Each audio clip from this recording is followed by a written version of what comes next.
Hi students, in this video we are going to discuss about law of conservation of total linear momentum. Conservation laws play a very important role in nature. There are three conservation laws in mechanics: conservation of total energy, conservation of total linear momentum, and conservation of angular momentum. By combining Newton's second and third laws, we can derive the law of conservation of total linear momentum. When two particles interact with each other, they exert equal and opposite forces on each other. Let us take these two balls. It is a ball 1 and it is a ball 2. They are moving with the initial velocity u1 and u2. They are moving towards each other. At the particular time, they are collide with each other. The first ball exerts the force on the second ball. At the same time, second ball also exerts equal and opposite force on the first ball. Because of that forces, they are moving away from each other with the velocities v1 and v2. Here the first object, for our convenience, we have taken ball. The first ball gives the force F21 on the second ball. Likewise, second ball also gives the equal and opposite force, which is given by the letter F12. So as per the Newton's third law, these two forces are equal and opposite to each other. So how can we write in an equation form? F21 is equal to minus F12. We know the statement of Newton's second law. Force acting on the object is the rate of change of its momentum. So in terms of momentum of particles, the force on each particle can be written as F12.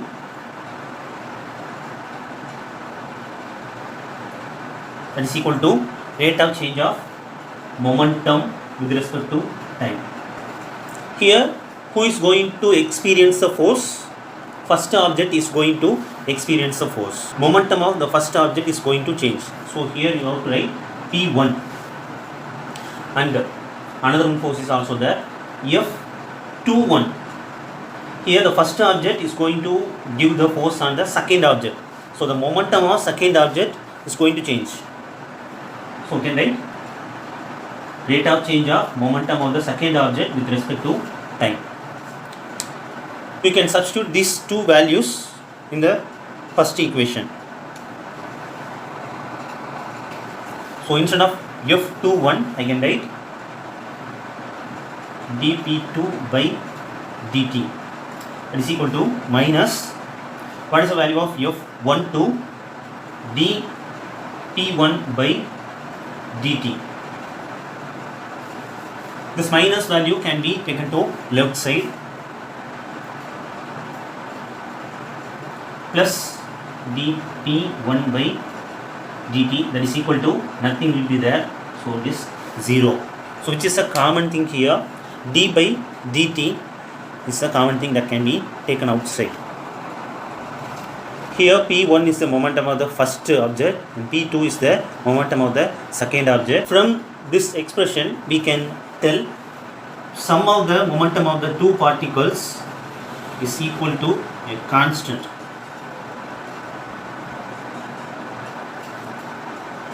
Because in a differential calculus we have learned, if the constant is differentiated, the answer will be 0. Suppose A is a constant, then dA by dt, that is equal to 0. So here we can say the addition of linear momentum of the two bodies is equal to constant. In other words, the two particles constitute a system. So here it is also called as total linear momentum of the system. So we can give the statement If there are no external forces acting on the system, then the total linear momentum of the system is always constant vector. In other words, the total linear momentum of the system is conserved in time. The forces F21 and F12 are called the internal forces of the system because they act only between the two objects. In this example, there is no external force acting on the two objects from outside. In such a case, the total linear momentum of the system is constant, or it can be said as conserved. Let us discuss in a detailed manner. Once again, we can take our ball example. As I have told, the first ball moving with the initial velocity u1 and second ball is moving with the initial velocity u2. They both has the mass m1 and m2 respectively. Then the momentum of the first ball can be written as P1 is equal to m1 into u1. Likewise, momentum of the second ball can be written as P2, that is equal to m2 into u2. These are the initial momentums of the two balls before collision.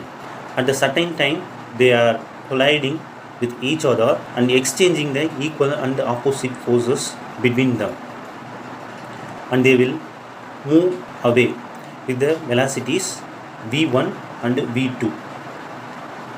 Now, what will be the momentums?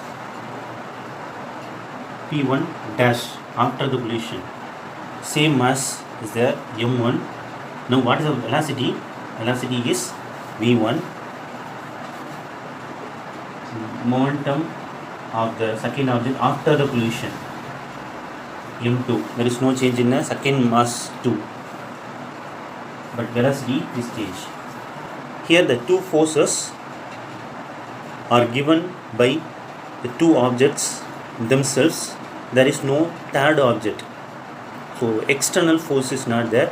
They are exchanging the equal and opposite forces between them. Those forces are known as internal forces. For this condition, total momentum before collision P1 plus P2, that is equal to total momentum after the collision P1 dash plus P2 dash.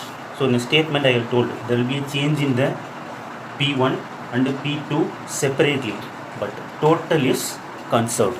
Under what condition? There should not be any external force. Recoiling of the gun is an example for conservation of total linear momentum. Consider the firing of your gun. Here the system is gun and bullet. Initially the gun and bullet are at rest before firing. So the total linear momentum of the system is 0. Let us take P1 is the momentum of the bullet before firing. Before firing, the bullet is at rest. So its velocity will be equal to 0. So initial momentum of the bullet is 0. Likewise, let us take P2 as the momentum of the gun. Before firing, gun is also at rest only. Know the formula for momentum, mass of the gun and the velocity of the gun. In this case also velocity is equal to 0. So P2 is also equal to 0. Then the total momentum before firing the gun is 0. What about the total momentum? P1 plus P2 is equal to 0. According to the law of conservation of linear momentum, the total linear momentum has to be 0 after the firing also. Let me explain. When the gun is fired, the force is exerted by the gun on the bullet in the forward direction. Now the momentum of the bullet changes from P1 to P1 dash, because that bullet is going to move in a forward direction now that has the velocity. So it has certain momentum that is not equal to 0. To conserve the total linear momentum of the system, the momentum of the gun must also change from P2 to P2 dash, because recoiling of gun is taken place. So gun is also moving backwards. Now gun also has the certain velocity. So there is a change in momentum of the gun also. It changes from P2 to P2 dash. Here what is the total momentum after firing? P1 dash, P2 dash. We have to find that value.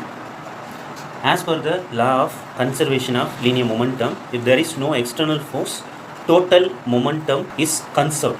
So here is a total momentum before firing, P1, P2, that is equal to total momentum after the firing, P1 dash plus P2 dash. We know the value of P1 plus P2, that means total momentum before firing, that is equal to 0. So the total momentum after firing also should be equal to 0. So here what is the value? It is equal to 0. You can rearrange this value. P1 dash, that is equal to minus P2 dash. It shows the momentum of the gun is exactly equal but in opposite direction to the momentum of the bullet. That's why bullet is moving forward. Recoiling of gun is taken place in backwards. So we can say gun moves backward with the momentum minus P2 dash, which is called as recoil momentum. So it is the best example for the conservation of total linear momentum.